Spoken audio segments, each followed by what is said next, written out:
पाप से बच जाऊं, पुण्य में लगा रहूं, ऐसी भावना मिथ्या दृष्टि के होती है। समझ में आया? सम्यक दृष्टि के तो अपने स्वभाव में रम जाऊं, वही भावना होती है। ओ मेरी ऐसी दशा जैसी तुम उतारी। समझ में? मुझे कुछ नहीं चाहिए, ये अंदर में निर्णय चाहिए। अरविंद जी समझ में आ रहा कि नहीं? सत्य समझो भैया, ये ढकोसले से काम नहीं चलेगा।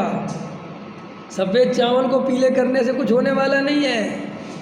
समझ में आया कि नहीं आया?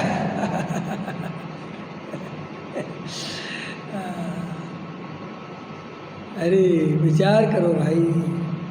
देखो तड़प तड़प रहा है, इसे दया आनी चाहिए। अरे आत्मन, ओ संबोधन कर रहे हैं पूज्य गुरुदेव श्री। अरे आत्मन, तुझे कुछ सुख हो ऐसे मार्ग को स्वीकार कर भाई।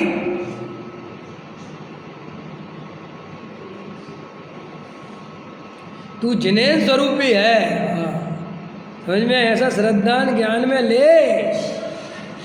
अपन तो ये अपन को तो ये लेना अपने ज्ञान श्रद्धान में। जिसने ऐसा श्रद्धान ज्ञान में लिया वह बारंबार जिनेन्द्र का स्मरण करता है, अर्थात स्वरूप में बारंबार एकाग्रता करने से उसे मुक्ति प्राप्त होती है। ये है, पहले तो स्वरूप का निर्णय करें ये मैं हूँ, फिर उस स्वरूप का निर्णय करने के बाद बारंबार उसमें एकाग्रता करें, भाई ये मुक्ति है बस। वो कुछ नहीं है। स्वरूप के निर्णय के बिना, आत्मा को पहचाने बिना, उसमें अपनापन करे बिना जीव उसमें रमेगा कैसे? तो देखो क्या कहते, पहले तो तत्व निर्णय करे। तत्व निर्णय में मैं ऐसा हूँ, मेरा स्वरूप ये है, ये पर्याय आदि से नौकर्म द्रव्य कर्म भाव कर्म आदि से भेद ज्ञान करे, लक्षण आदि से पहचान के द्वारा भेद ज्ञान करे, अपने स्वरूप का लक्षण जानकर उसमें अपनापन स्थापित करे। ऐसा होने के बाद जब हृदय में सच्चा भेद ज्ञान जागृत हो जाए और पर्याय भिन्न भाषित होने लगे और द्रव्य ज्ञायक भाव त्रिकाली स्वभाव ध्रुव जब भिन्न भाषित होने लगे तो अब आचार्य कहते पर्याय में से उपयोग हटाकर अपने एक ज्ञायक भाव में उपयोग एकाग्र करना ये धर्म है, ये चारित्र्य बढ़ाने का उपाय है। समझ में आया? कैसा अब ये नहीं हो रहा तब तक क्या करें? यही कर भाई। ये दूसरा ऑप्शन बता दो, शुभ भाव कर। तो तू तो शुभ भाव की तुझे प्रेरणा दी तो तू तो गया, मुझे पता है।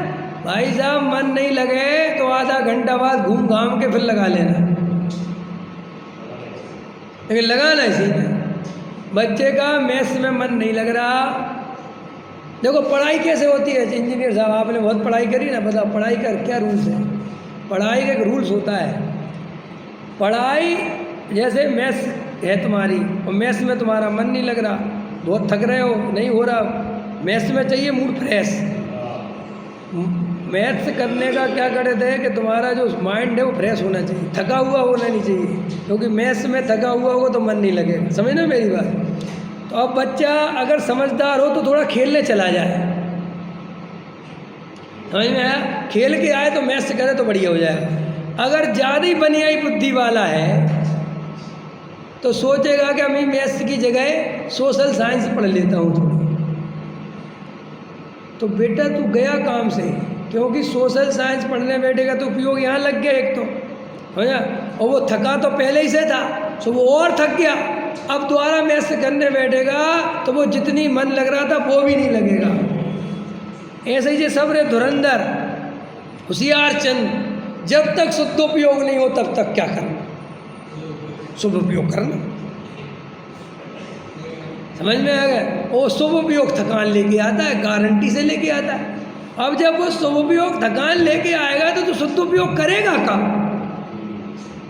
अब एक बात, 2 घंटे तो तुम पूजा में खड़े रहे, पैरों के बिल्कुल जाम हो गए पैर, है अरविंद जी? ऐसे ऊपर नीचे करते रहते हो ना पैर, ऐसे ऐसे ऐसे करते रहते।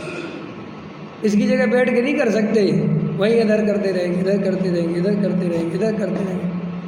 अब ये सोचता है कि धर्म हो रहा है, जहाँ उपयोग की एकाग्रता भगवान तक पे नहीं हो पा रही, वे तो पर तरफ है, जबकि उसमें भी मन वचन काय कहाँ कहाँ फैलते जा रहे हैं। तो जो शुभ उपयोग ही ढंग से नहीं कर पा रहा है, फिर वो शुद्ध उपयोग कैसे करेगा?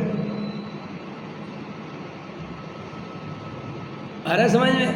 अब वो खड़ा रहा, थक गया, अब थक गया, अब उससे कहो कि अब शुद्ध उपयोग करो। अब क्या करें? काय का शुद्ध उपयोग? तुम देख लेना, ये पक्की मान के चलना बिल्कुल। भैया लोक में पढ़ाई ऐसे होती है कि उससे बच्चे से कहते बेटा खेल के आओ तुम, तो वो खेलना भी पढ़ने के लिए है। वो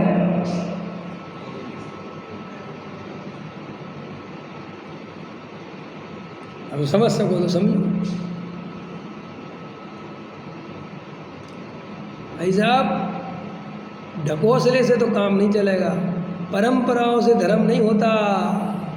जागृत पुरुष ही, जिसका जागा हुआ विवेक, समझे, तो अंदर में सावधान है, जो बिना विवेक के एक भी काम नहीं करता, सब अंदर सावधानी रखता है, वो जीव समझ सकता है। जो ये परंपराओं के गुलाम करते हैं, परंपराओं की गुलामी ओढ़ रखी है, जिन्हें क्रियाकांड को छाती से लगा रखा है, वे कभी सम्यक दर्शन प्राप्त नहीं कर सकते। सम्यक दर्शन प्राप्त करने के लिए जागृत विवेक, समझ में आया? और बाहर में ढीलापन चाहिए, पकड़ नहीं चाहिए बाहर की पकड़ बिल्कुल हल्की चाहिए। हल्की क्या चाहिए ही नहीं, हो जाए तो हो जाए, नहीं हो तो नहीं हो, ऐसा चाहिए। समझ में आया कि नहीं आया?